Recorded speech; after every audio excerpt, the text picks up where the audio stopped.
Helps control the flow of fluid within control valve body. Helps control clutch application pressure. GM recommended replacement part for your GM vehicle's original factory component. Offering the quality, reliability, and durability of GMOE.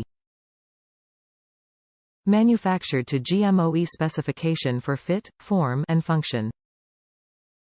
AC-Delco GM original equipment automatic transmission control solenoids are GM recommended replacements for your vehicle's original components.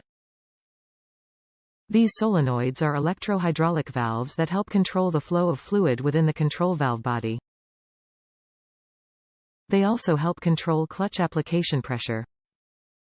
These original equipment solenoids have been manufactured to fit your GM vehicle, providing the same performance, durability, and service life you expect from General Motors. Top reviews from the United States. Fixed transmission not going into gear.